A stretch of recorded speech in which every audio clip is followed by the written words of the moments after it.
그래서 이제 다음 얘기를 한번 이어서 이제 얘기를 한번 해보겠습니다. 요거 이제 활용을 하시면 도움이 되니까 잘 한번 생각을 해보시면은 무척 도움이 많이 될 겁니다.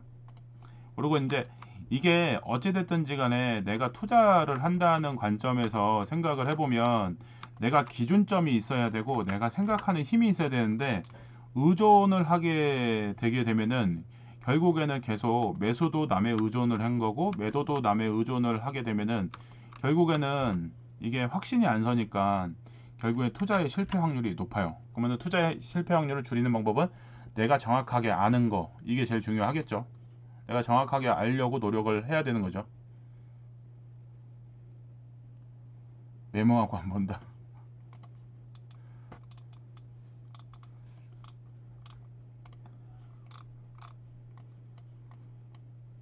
와, 대박. 보혜고길님. 이제 본격적으로 이제 서울이 어떻게 태어났나 빠르게 이제 해볼게요. 시간 관계상. 지금 서울 이 자료를 이렇게 만드는데 혁혁한 공을 세우신 분이 있죠. 우리 보혜고길님. 붓고 부의꽃길님이 꼭 여기로 요쪽으로 요렇게 된대. 요렇게 된대. 이렇게 들어와야죠. 서울을 들어오겠다는 열망을 가득 담았기 때문에 예, 들어오겠죠. 여기 이제 보시면은 여기에 이제 자세히 보셔야 돼요. 여기 보면은 숫자가 써 있어요. 숫자가 여기요. 요 숫자가 뭘까요?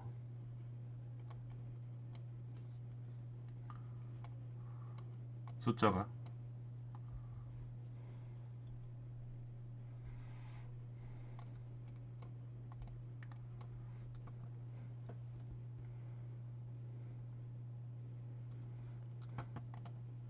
분구된 해죠. 그러면은 이제 분구된 해니까 여기에서 가장 젊은 해,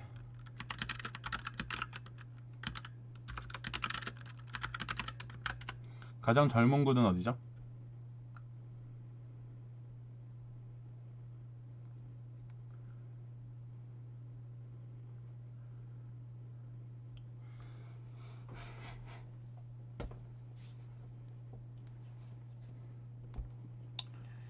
가장 젊은 아이를 이제 한번 찾아보시면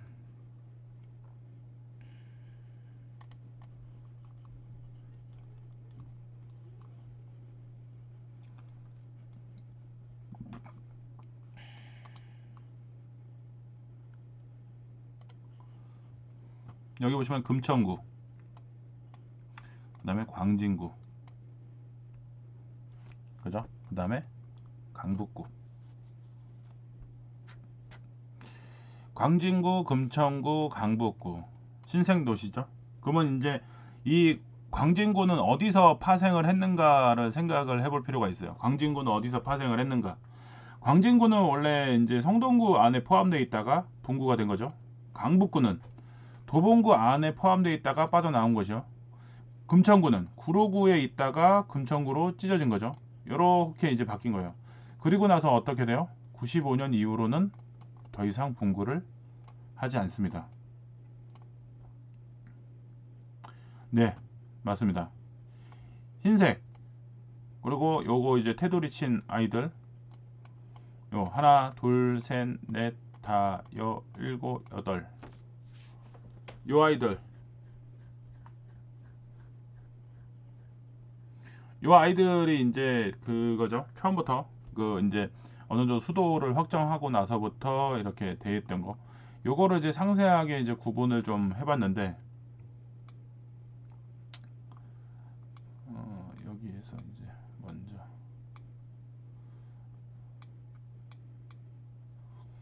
여기서 이제 보시면은 지금 여기 종로구, 중구, 용산구, 요 마포구 얘네들은 이제 예전에 성저 심리 등을 통해서 서울이라고 하는 것들이 세팅된 이래로 분구된 적이 없어요. 여기 보시는 것처럼 67년에 이렇게 기본적으로 되어 있던 애들이 분구된 적이 없어요. 그 이후로 이제 경기도였던 땅들이 서울로 편입이 되면서 인구가 늘어나면서 행정적인 기능을 담당하기가 너무 힘들 정도로 인구가 늘어나니까 이제 분구를 해서 파생을 하기 시작합니다. 파생. 그래서 지역적인 색깔들이 이게 연결되어 있는 지역들은 지역적인 색깔이 많이 유사한 성격을 갖고 있습니다. 대표적으로 영등포구하고 구로구의 색깔이 많이 비슷합니다. 이들 지역은 영등포는 특히나 한때 그런 설도 있었죠. 이게 서울을 한강 이남을 중심으로 해서 여기만 서울을 하고 여기는 서울을 안 하려고 하는 성향이 있었고, 그리고 영등포 사람들도 실제로 옛날 사람들은 여기 도심지에 올 때 뭐라 그랬냐면 서울 간다는 소리를 했다고 합니다. 서울 간다고. 그러니까 읍내 간다는 소리하고 똑같은 거죠. 서울 간다는 얘기를 할 정도로 영등포 안에서도 서울이라는 의식이 없고, 진짜 서울은 요쪽 강북쪽을 서울이라고 인식을 하고 있었던 곳이 영등포구입니다. 그래서 이제 다시 롤백을 해서 이제 다시 한번 이제 보시면은 여기에 우리가 여태까지 많이 얘기를 했던 것들을 다시 한번 되짚어 볼게요. 지금 여기 성저 심리라고 되어 있는 이 부분, 여기에서 보시면은 이게 최초의 거의 이제 서울 모양을 갖고 있는 1949년에 서울시를 행정구역으로 갔을 때의 모양을 이 상태가 거의 유지를 합니다. 그러면서 시기가 지나면서 바뀌죠. 그리고 이게 이제 조선 말기의 상황인 거고요. 조선 18세기, 그러니까 일제가 이제 이렇게 이제 들어오기 직전에, 그때는 진짜 서울이라고 하는 것들이 여기 지금 보시는 것처럼 테두리에 사대문, 이렇게 사대문 안에 여기가 진짜 서울인 거죠. 사대문 안에 이렇게 되어 있는.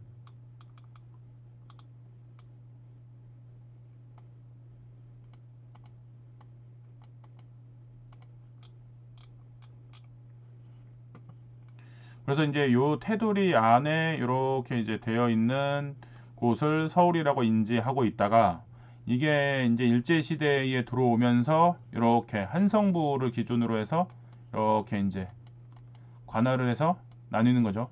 여기 이제 지금 잠깐 보시면은 지금의 동작구 일대, 서초구 일대 뭐라고 되어 있어요? 과천현. 그리고 영등포 일대는 다 뭘로 되어 있냐면은 시흥입니다. 시흥. 이러다 보니까 이런 현상이 생기니까 영등포 일대에 사는 사람들은 무슨 생각을 해요? 서울 간다는 얘기를 하는 거죠. 서울 간다. 그리고 이 양천현, 여기가 이제 김포하고 강서죠. 이게 여기 대표적인 게, 여기 양천에 가면은 저기 봐, 동의보감 지으신 분 허준, 이분 동상이 있죠. 강서구에 양천 한교도 있고, 이게 양천허씨입니다. 양천허씨. 그 양천허씨가 여기입니다. 그래서 이 양천현의 이름을 따서 뭐가 생겨요? 양천구가 생긴 거죠.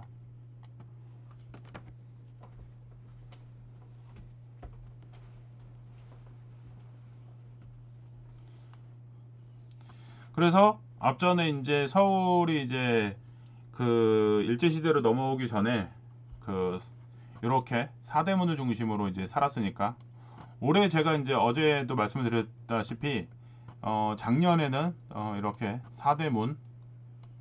사대문하고 사소문을 가지고 들들 볶았는데, 그죠? 아직도 안 해오신 분이 많아요. 그러니까 이제 사사로 이렇게 들들 볶았는데, 올해는 이제 왕궁으로 들들 볶을 예정이에요. 왕궁으로.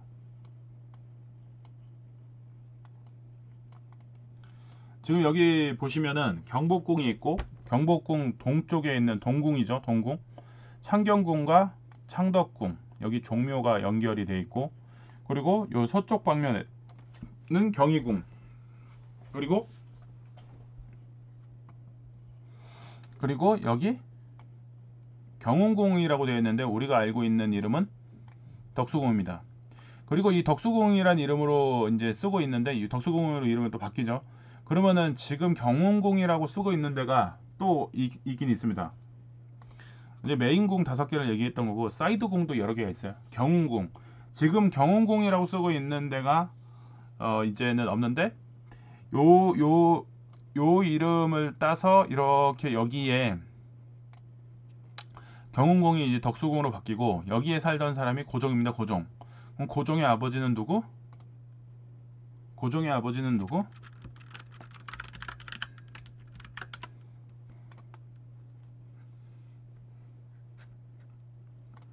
고종의 아버지는 흥성대원구죠. 흥성군이 살고 있는 집은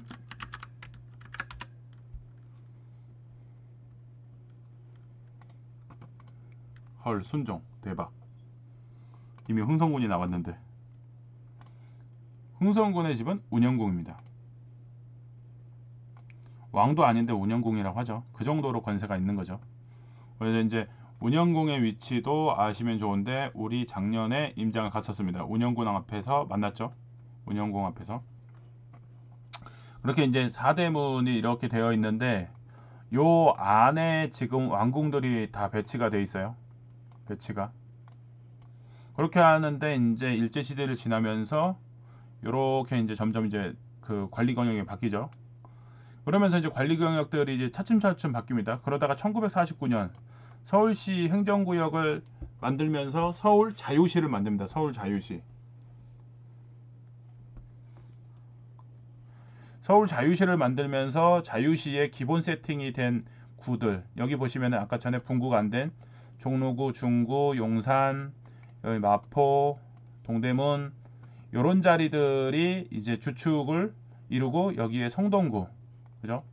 그 다음에 여기 성북구, 서대문구 이런 아이들이 이제 기본 서울시를 유지를 합니다. 서울시를.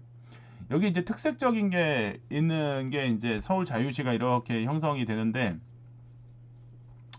여기 이제 그 중요한 게 이제 특색을 갖고 있는 것 중에 하나가 이제 점점 이제 확대가 되는 거죠. 도시가. 그래서 1962년에 서울 개발하고 확장을 하기 전에 무슨 일이 생겼냐?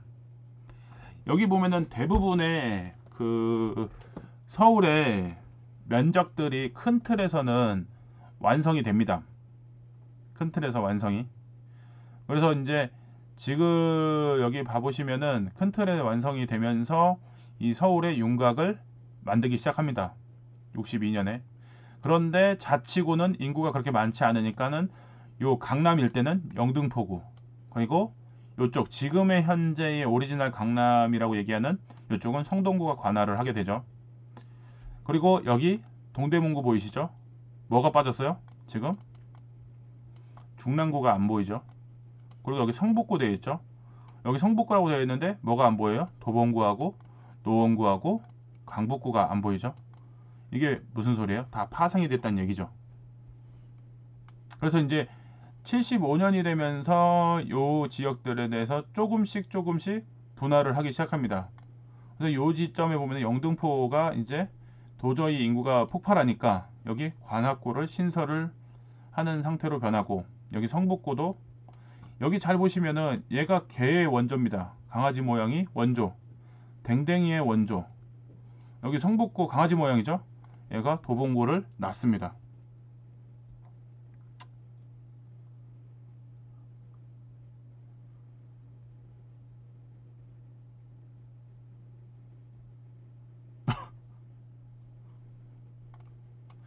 여기 이렇게 낳고 그래서 여기 이제 순차적으로 연도별로 이렇게 봐보면 14년 일제시대죠. 일제시대 초반기에는 중심부를 해서 이제 도시를 형성한 거고 그 다음에 중반으로 넘어가면서 인구가 늘어나니까 서울시를 조금 이제 늘리죠. 영등포 일대를 포함해 가지고 그렇게 되다가 1949년 해방을 하면서 서울 자유시를 만들면서 조금 경기도 일대 땅들을 먹기 시작하죠.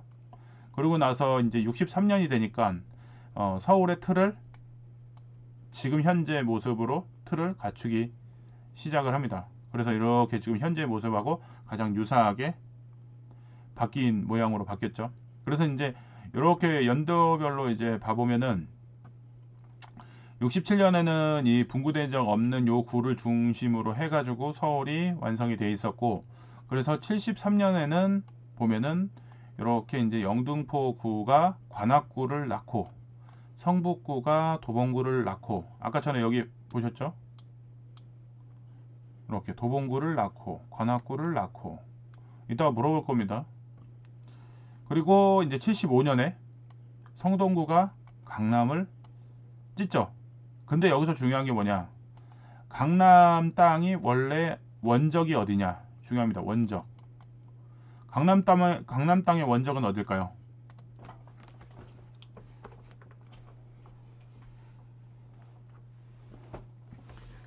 강남 땅의 원적.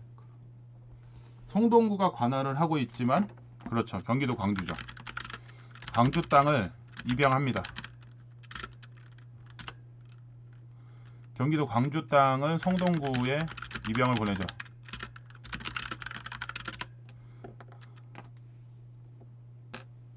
입양을 보냈다가 이제 성인이 돼서 이제 세대 분리를 해버리죠. 그리고 여기서 또 재밌는 게 뭐냐면은 영등포구가 77년에 강서구를 이렇게 파생을 하죠. 그리고 여기에 이제 김포 일대 땅하고 영등포 땅 일부를 합해서 강서구가 이렇게 모양을 갖추게 되는 거죠.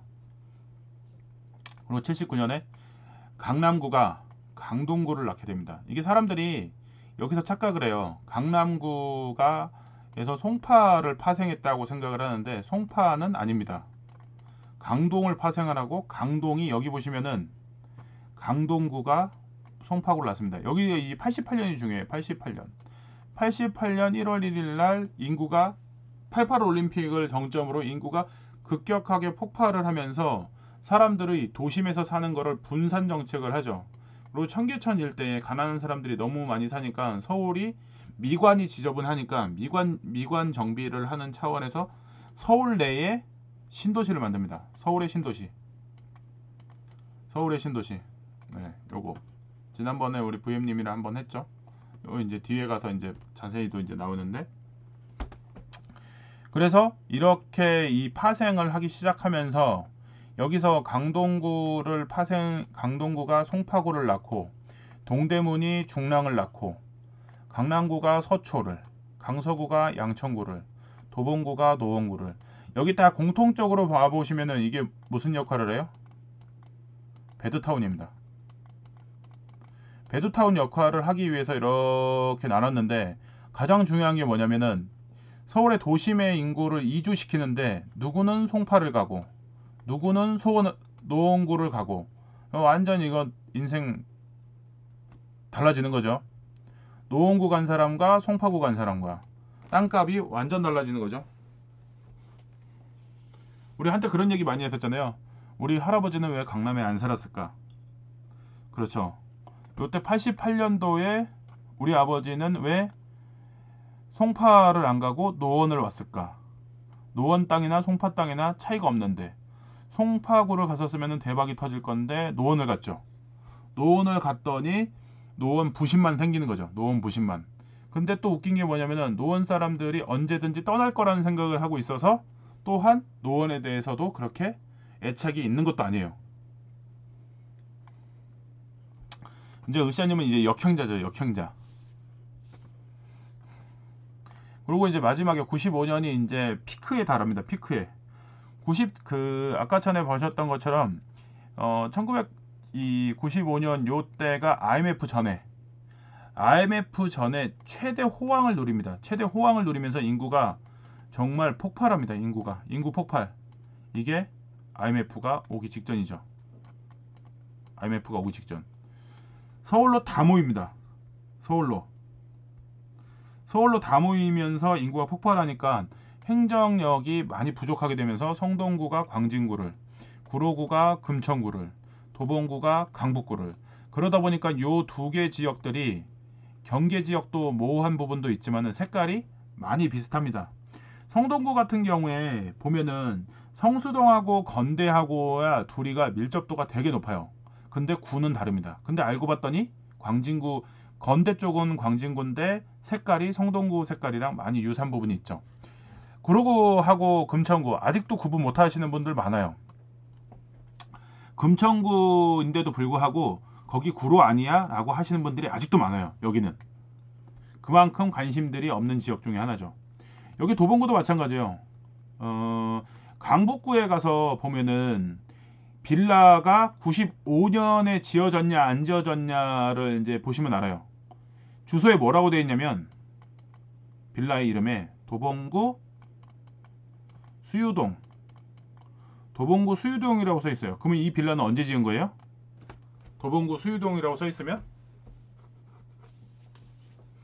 도봉구 수유동이라고 써 있으면 언제 지은 거예요?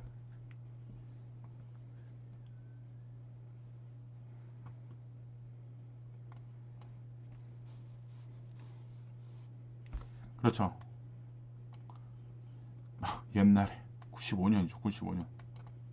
95년 이전에. 그러면 이게 95년에 지었으니까 뭐예요? 진짜 썩빌이죠. 썩빌. 이름 명패에 도봉구 수유동이라고 되어 있는 데가 썩빌입니다. 썩빌. 요런 것들도 이거를 알고 있으면 네가 진짜 썩빌이야 인지를 알 수가 있어요. 네가 썩빌이야 썩빌이 아니야를 단방에 알아차릴 수가 있어요. 그래서 이제 상세하게 이제 찢어봤어요. 성동구 67년에 이제 성동구가 이렇게 되어 있는데 여기에서 경기도 양주의 그 양주의 땅이었던 강남회를 이제 어디로 이동을 시켜요? 큰아버지한테 보내요. 큰아버지 누구? 성동구한테 큰아버지한테 이제 양자를 보내요. 양자를. 그래서 강남구가 첫째 아들이 되죠. 그래서 양자를 받았는데 20년 뒤에 아들을 낳죠. 광진구를. 이미 양자를 받은 걸 어떻게 해? 게임 끝났는데 뭐 막내 나든 말든 어쩔 수 없죠. 그러고 나서 강남이 이게 자손이 이제 번창하죠. 강남구가 79년에 강동구를 낳고 그리고 서초구도 낳습니다. 여기도 약간 나이 차이는 있긴 하지만 어쨌든 강남구가 이렇게 낳습니다. 여기 보니까 9살 차이네. 9살 차이. 그리고 강동구는 또 이제 대를 끊기지 않고 송파구를 낳죠. 그렇게 해서 요 집안이 한 집안이 되는 거죠. 요 집안이 한 집안. 근데 여기 보시면은 이렇게 마지막에 성동구 끝자락에 붙어있는 여기 굳이 태어날 필요도 없이 요즘 같은 경우에는 태어날 필요가 없는 상황이 됐죠. 왜? 성동구가 몇만? 28만이 돼버렸기 때문에 그냥 광진구 성동구 우리 한 몸으로 해주세요 라고 해도 될 정도로 지금 인구가 좀 줄어들었죠.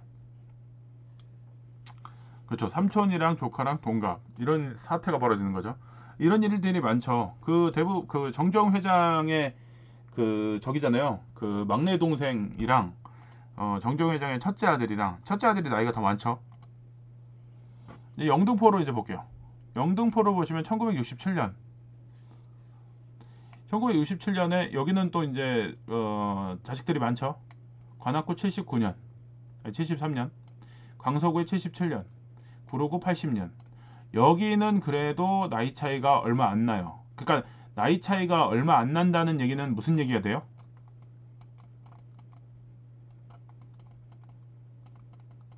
인구 폭발이죠.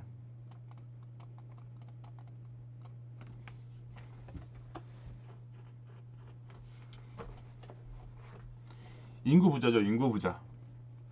인구가 폭발적으로 늘어나니까 이게 몇 년이 안 가서 쭉쭉쭉 났습니다. 그리고 나서 여기도 인구가 폭발하니까 어떻게 해요? 또 여기들도 다 자식들을 낳아요. 바로바로. 순식간에. 사촌들 사이도 나이가 얼마 안 돼요. 사촌들. 그리고 큰 조카랑 여기 삼촌이랑 작은 아버지랑 동갑이네. 이 정도로 인구가 폭발하는 지역이 됩니다. 요 지역이 어디? 인구 폭발 지역. 여기 인구 어마어마하죠. 인구 폭발 지역. 여기를 관심 있게 봐야 되는 거죠. 인구 폭발 지역을. 끝났는데 왜 들어와요? 모먼트님 나가. 끝났어. 그 다음에 이제 성북구 67년. 여기는 이제 도봉구가 이렇게 먼저 있는데 요거는 오타인데? 요거로 한번 네. 요거 오타입니다. 여기 아닙니다. 여기 남의 집 자식이 들어왔네. 여기 동대문구예요.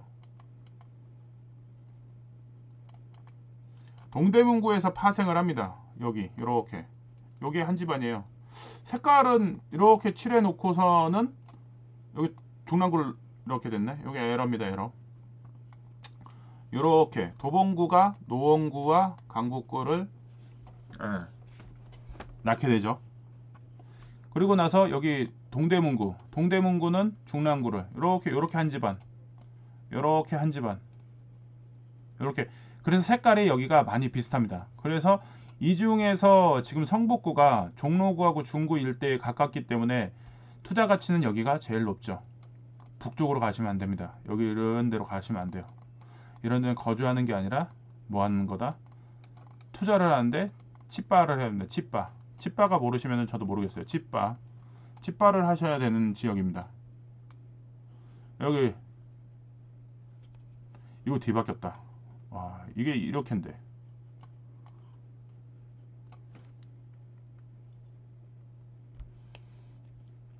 동대문구가 중랑구를 낳고, 그죠? 여기 서대문구가 은평구를 낳고. 여기 이제 재미난 게 뭐냐면 서대문구가 은평구를 낳다 보니까 은평구에는 뭐가 없었냐면 세무서가 없었어요. 세무서가 없고 서대문구 뭐가 있었냐면 출장소가 있었어요. 출장소가 있었는데 요즘에 은평구가 인구가 폭발을 했죠. 인구가 폭발을 하면서 재개발이 많으니까 인구가 폭발을 하면서 갑자기 서대문 출장소가 서대문 세무서로 승격을 해버립니다. 요 재개발을 하면서 인구가 이제 늘어나면서 서대문 세무서가 출장소가 아니고 이제 승격을 해서 세무서가 돼버리죠. 은평구 세무서로. 그리고 얘네들은 은평구 세무서 있는 자리에 뭐도 같이 놔둬요? 구청과 세무서가 같이 행정타운을 만든 곳이 은평구입니다. 은평구도 인구가 폭발적으로 많이 늘어나는 지역 중에 하나죠. 여기도 관심을 많이 가져보면 좋은 지역 중에 하나입니다. 이쪽 동대문구, 이 동대문구 중랑구, 여기가 중랑구가 인구가 또 많습니다. 그리고 또 하나, 이쪽이 구리시죠. 구리에서 구리시로 안 넘어가려고 안간힘을 쓰는 사람들, 그리고 좀 나는 신축 아파트에 살겠다고 해서 중랑구에서 구리시로 넘어가는 사람들, 여기가 이렇게 교통이 되는 지역입니다. 그리고 또 중랑구라는 이미지가 저 북쪽인 줄 알아요. 저 북쪽. 근데 사실 노원구가 북쪽이고 도봉구가 북쪽인데 중랑구는 그래도 상대적으로 도심이랑 가깝습니다. 여기에 신축이 들어가면은 투자의 가치가 높죠. 그게 어디? 면목동이죠. 그리고 면목동인데 여기에 이미 한번 테스팅이 들어갔죠. 뭐가 있어요? 사가정 아이파크가 있죠. 사가정 아이파크. 이 사가정 아이파크가 요번 하락장에 어떻게 되는지 보세요. 그거를 꼭 체크해야 됩니다. 그리고 중랑구에 또 뭐 하나 체크해야 돼요? 중화 1구역. 중화 1구역은 선방했어요. 근데 뭐가 폭망했어요? 장위. 그죠? 장위, 자이언트인가 뭐시인가 자이. 요거 미기약 났죠. 근데 중화 1구역은 선방했죠. 우리 이제 지난번에 한번 서한님이 한번 얘기했었죠. 장이 자이가 나요, 중화 1구역이 나요, 이런 얘기를 한번 했었는데 이런 거 두 개를 한번 비교를 좀 해볼 필요가 있는 거죠. 이렇게 해서 이제 분구된 과정들을 조금 다 알아봤어요. 한 번쯤은 이렇게 한번 쭉 구가 어떻게 탄생을 하고 어디가 확장이 되고 색깔이 어디가 비슷한지를 생각을 해보는 것들이 좀 필요로 합니다. 그래서 색깔 비슷한 지역들은 색깔이 비슷하기 때문에 이쪽으로의 서로의 교통과 있고 이동 이런 것들이 가능한데, 제가 아까 뭐 우스갯소리처럼 얘기했지만 진짜 농담 반 진담 반인 게 뭐냐, 얘네들은 여기 살면은 큰일 나는 줄 알아요. 여기 살면. 근데 이제 제대로 똘똘하신 분들, 여기에 3대가 사시는 분들은 여기에 땅을 많이 갖고 있어요. 3대가 살고 있는 거. 여기에 살면서 여기에 땅이 없는 사람들은 그냥 2대입니다. 2대. 그래서 3대가 어디로 갈지 몰라요. 3대째 살고 있는 사람들은 할아버지가 여기서 돈을 벌었고요. 할아버지가 돈을 많이 벌면서 자식들을 공부시켜가지고 여기에 2세대가 정착을 했고요. 이 2세대가 할아버지하고 아버지가 부를 계속 일어났기 때문에 강남에서 자라고 컸지만은 투자를 어디를 해요? 용산을 해요. 이런 식으로 3대가 이렇게 돼 있는 데는 계속 부를 이어갈 것이고, 여기서부터 시작을 했어요. 어디서 태어난지는 모르겠는데 강남이 유입을 했어. 그게 자기가 1세대야. 그리고 가서 자식을 대치동에서 열심히 공부를 가르쳐요. 열심히 공부를 가르쳐가지고 2대인데 이 2대가 3대를 가기 위한 조건을 갖추면 상관이 없는데 못 갖추면은 여기서 뭐가 되겠어요? 호랑 말코를 낳게 되면은 저 밑바닥으로 하죠. 호랑 말코가 나는 이유가 있어요. 부자면은 어려운 걸 몰라요. 태어났더니 아파트에 살고 있고 태어났더니 엄마가 라이딩 시켜줘서 학원을 가고 걸어본 적이 없네요. 걸어본 적이 없어. 이렇게 되면은 이제 문제가 생기는 거죠. 부자가 이제 3대째 문제가 많이 생기잖아요. 3대 이상을 가야 부자죠. 지금 그 기로에 놓여 있는 땅이 강남입니다. 지진 변동이 좀 일어나고 있죠. 그래서 이제 이런 것들도 한번 잘 생각을 해보는 게 필요할 것 같아요. 그래서 이제 이런 것들을 정리를 한번 해서 그리고 요거 최근에 이제 우리가 이슈가 많죠. 아파트 가격이 뚝뚝뚝 떨어지고 있는데 그 아파트 가격이 뚝뚝 떨어지고 있는 것들을 한번 어디까지 떨어졌나를 한번 체크를 이제 해볼 필요가 있어요. 그래서 여기 봐보시면은 22년 1월이 전국에 이제 100이라고 쳤었을 때 지금 현재 22년 12월에 어느 정도 되냐? 지금 96.577이죠. 여기 기준으로 했을 때도 벌써 많이 떨어졌어요. 그러면 기준점이 22년 1월이 아니라 더 뒤에 후행으로 가격 높은 가격대를 형성을 했다 그러면 22년 12월은 100 이하로 훨씬 더 많이 떨어졌겠죠. 그래서 이제 이런 것들도 한번 이제 체크를 해봐야 되는데 지금 여기 보시면은 월감 증감을 이제 봐보시면은 전방위적으로 지금 계속 어떻게 돼요? 하향 곡선을 그리고 있어요. 이게 언제까지 이렇게 될 것인가? 이것도 상당히 골치 아픈 상황이 되고 있죠. 그래서 이제 투자를 어떻게 할 것인가? 그것도 이제 고민스러운 부분인 거고.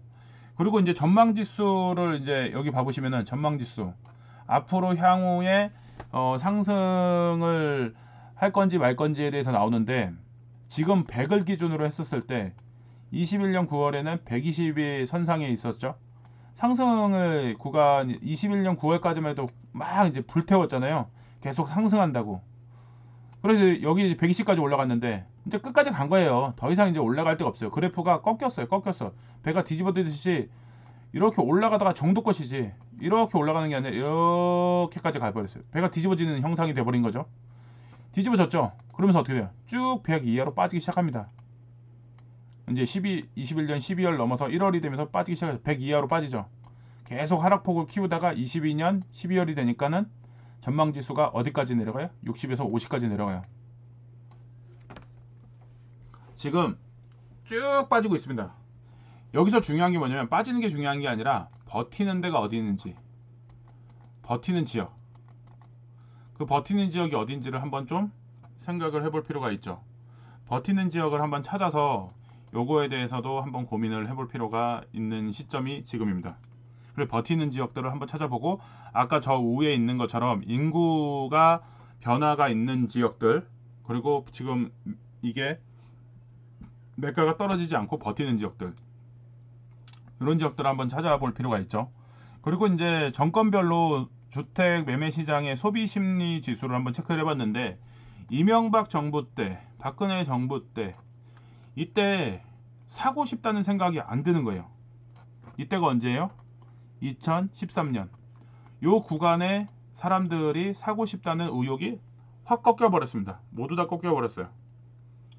그렇게 하다가 이제 조금씩 이제 움직이다가 문재인 정부 때 이제 그 정책 나오면서 이렇게 이제 매수 심리가 소비 심리가 이제 살아나긴 했는데 여기 보시면은 2019년 요때 빠집니다.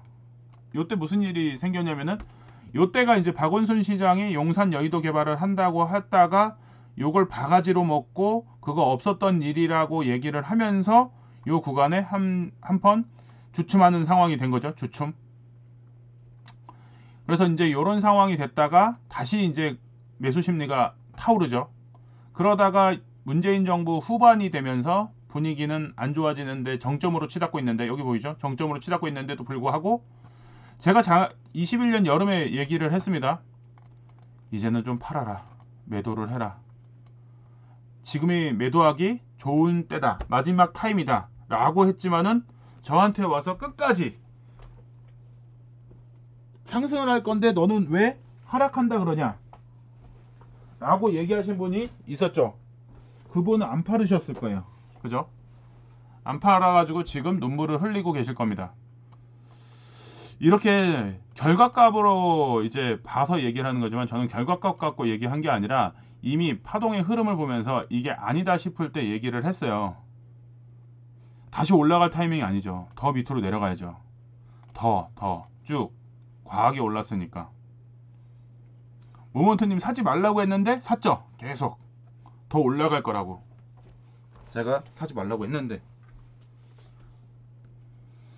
작년에도 이제 그 공시지가 변동되는 시점에 그 시점에도 제발 거래량이 늘어나니까 이때 팔으라 라고 얘기를 했습니다. 절대 사면 안 된다.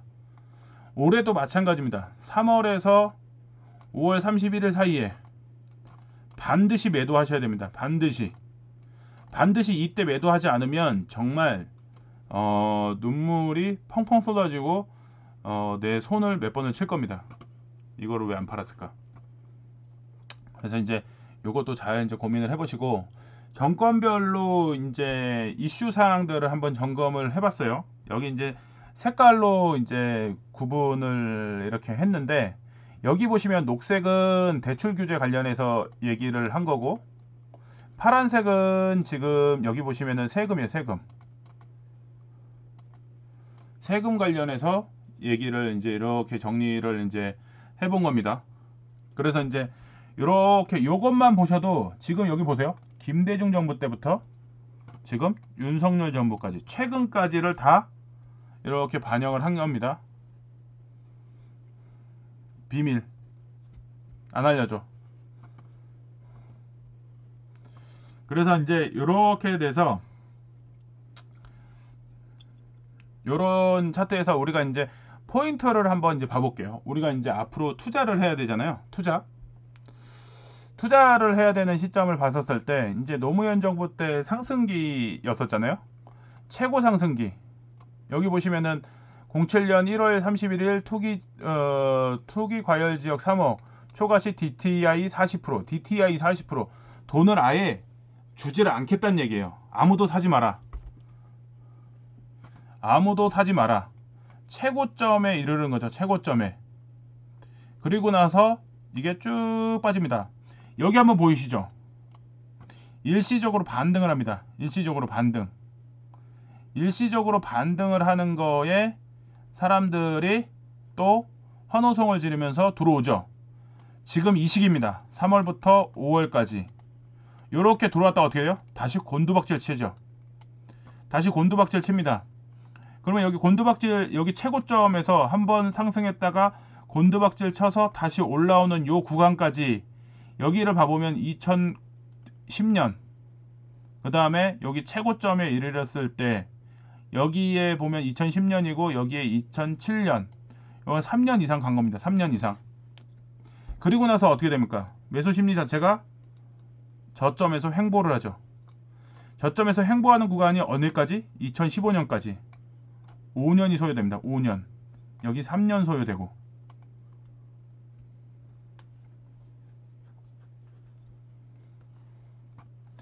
여기 중간에 보시면은 요거 이렇게 살짝 반등했다가 고춧가루 제대로 뿌린 게 여기 보이시면은 리먼 브라더스가 터지죠. 08년 9월 15일.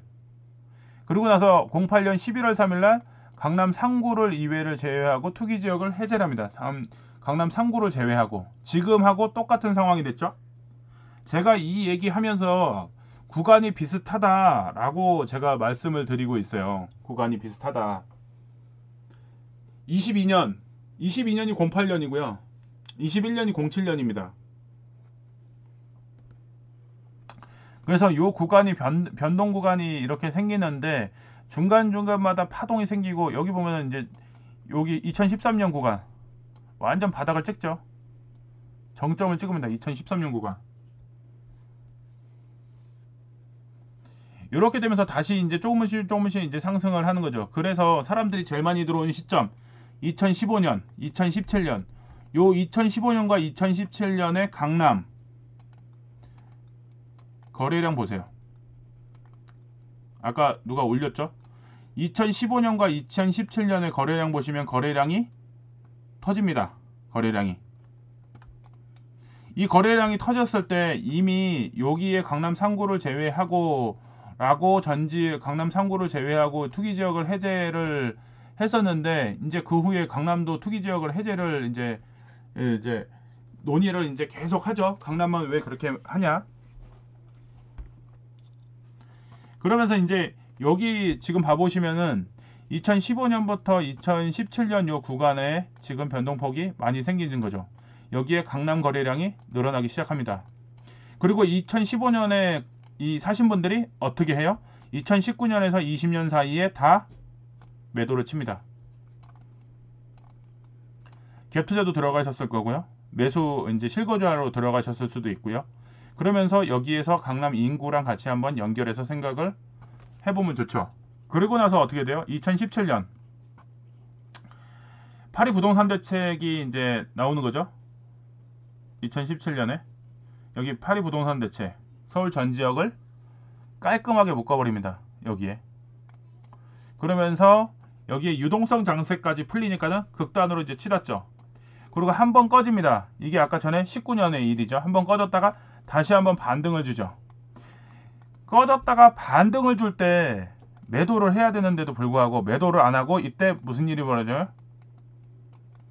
또 매수를 하죠. 그나마도 다시 한번 파동을 주면서 한 번 더 매도 기회를 줬는데도 불구하고 또 삽니다. 여기서 물린 거죠. 물렸는데 어떤 일이 벌어져요? 쫙 빠져버리죠. 이제 다음 기회는 없습니다. 반려 아파트로 가야죠.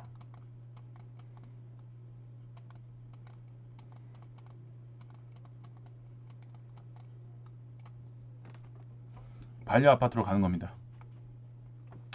이렇게 이제 보시니까는 이제 어느 정도 이제 쭉 나오죠.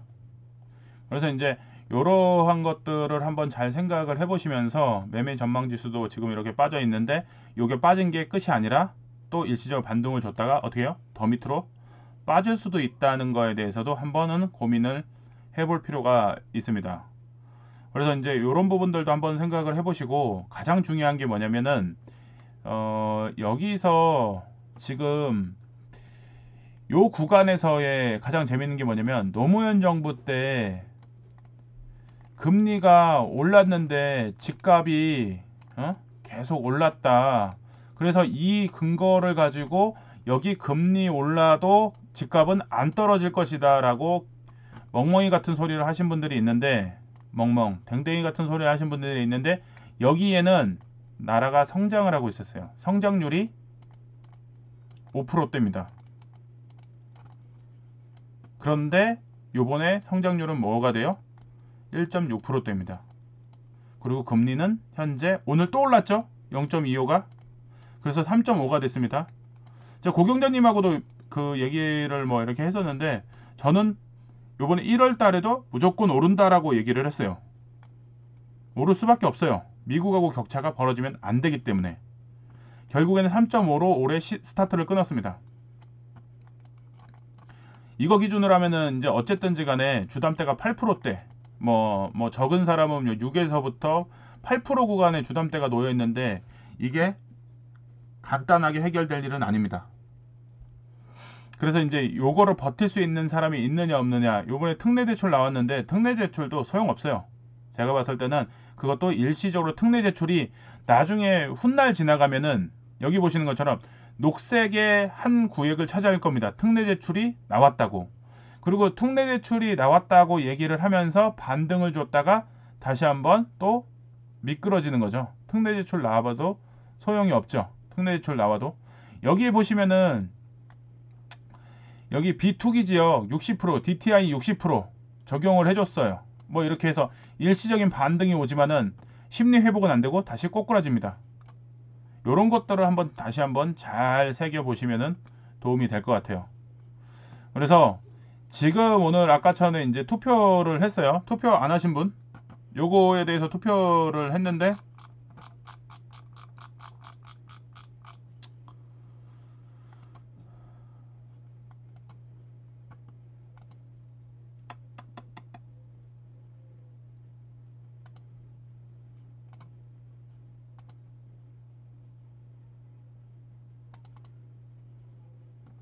투표의 결과를 봐보니까